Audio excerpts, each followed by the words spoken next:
চকরের promotion শুরু করে দিয়েছেন? কাইন্ড অফ শুরু করে দিয়েছি। এটা তো নতুনত্ব কি পাবে যা আপনাদের সিনেমার প্রতি দর্শক আকৃষ্ট হবে প্রমোশনের ক্ষেত্রে? যখন প্রমোশন শুরু করব ভালোভাবে তখন বুঝতে পারবে সবাই।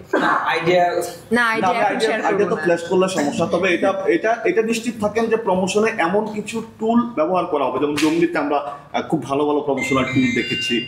এগুলোর পাশাপাশি নতুন আরো কিছু টুল হয়তো আমরা অ্যাপ্লাই করার চেষ্টা করব, যত বেশি সংখ্যক অডিয়েন্সের কাছে ওই ধরনের প্রমোশনাল টুল দিয়ে পৌঁছানো যায় আমরা সেই চেষ্টাটা করবো। এবং এই ধরনের প্রমোশনাল টুল বাংলাদেশের ইউজ হয় না, আমরা চেষ্টা করবো ওগুলো ইন্ট্রোডিউস করার জন্য সিনেমা। ইনফ্যাক্ট সেটা নেক্সট মান্থ থেকেই আসবে। আচ্ছা রনক ভাই, আপনার কাছে প্রশ্নটা করি, বাইরের দেশের সিনেমাতে দেখা যায় বিভিন্ন স্পন্সর যুক্ত এই সিনেমাটাকে বেশি আরো প্রভাবিত করে বা আরো বেশি ছড়িয়ে দেয়, মানে লাভজনকের যে অংশটা। আমাদের বাংলাদেশের সিনেমা টোটালি অডিয়েন্সের উপরে নির্ভরশীল হয়। সেক্ষেত্রে আপনি একজন প্রডিউসার হিসেবে এটা কিভাবে দেখছেন? আপনাদের সিনেমা নিয়ে অবশ্যই স্পন্সরদের এগিয়ে আসা উচিত, আমরাও চেষ্টা করছি, দেখি দু চারটা স্পন্সর তো আমরাও পাবো। আর স্পন্সররা যখন দেখেন ওয়ার্ল্ড ওয়াইড, আপনি ইন্ডিয়াতে যদি দেখেন তাহলে স্পন্সররা যেমন ব্র্যান্ড কানেক্টিভিটি যখন অনেক বেশি থাকে, ঠিক তেমনি ওখানে ব্যাংক পর্যন্ত করা হয়েছে, ব্যাংক পর্যন্ত ফিনান্স করে কিন্তু সিনেমার জন্য।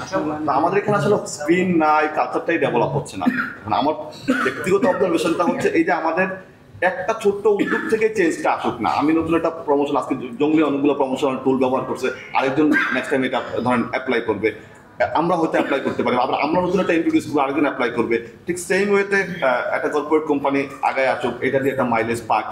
এটা আমাদের এখানে হচ্ছে না তা না, জঙ্গলিতেও কিন্তু স্পন্সর আছে। তো ওই কালচারটা ডেভেলপ করে একটু সময় লাগবে আসলে, ইন্ডাস্ট্রির স্ট্যাবল হইতে সব কিছু সারাউন্ডিং মিলিয়ে সময় লাগবে। আচ্ছা, আমরা টগরের পরিচালকের কাছে যে উনি চুপ করে বসে আছেন অংশজোড়া, ওনার কাছে একটু প্রশ্ন করি। সেটি হচ্ছে এই যে আপনার টগর ছবিতে আদর আজাদ এবং পূজাচেরিকে নিলেন, কোনো গল্প সাজিয়ে তারপর নিয়েছেন না গল্প সাজানোর পরে নিয়েছেন? এইটা বলতে গেলে একটু পিছনে যেতে হয়। পিছনে যেতে হয় বলতে আমাদের একসাথে একটা যে জার্নিটা ছিল সেটা হচ্ছে নাকফুলের কাব্য, যেটা বেঙ্গল মাল্টিমিডিয়া প্রডিউস করেছিল। তো সেই সময় কাজ করতে গিয়ে যেটা হয় যে একটা সিনেমা তো আসলে মিনিমাম 6 মান্থ টু 1 ইয়ারের একটা জার্নি। তো সেই জার্নিতে হয় যে একটা আর্টিস্ট ডিরেক্টরদের মধ্যে কিন্তু একটা ফ্রেন্ডলি বোঝাপড়া তৈরি হয়, সেটা গল্প নিয়ে আলোচনার জায়গা বলি, যে কোনো বিষয় নিয়ে ডিসকাসের জায়গা বলি।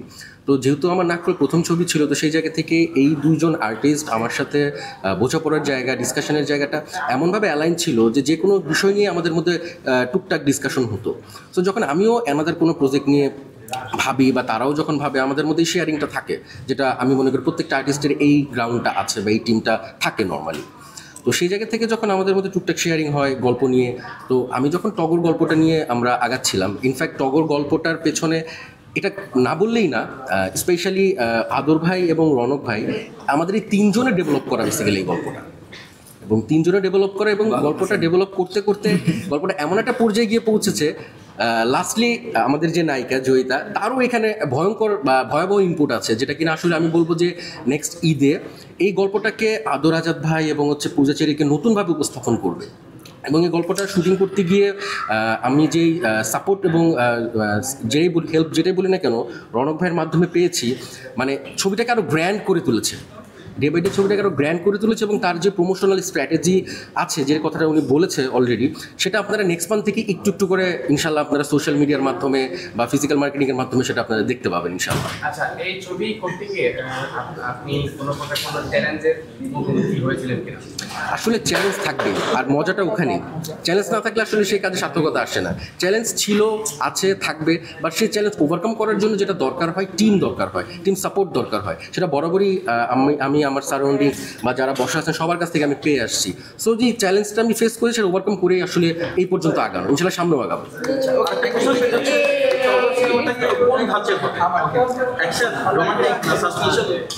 এটা অ্যাকশন রোমান্টিক, এবং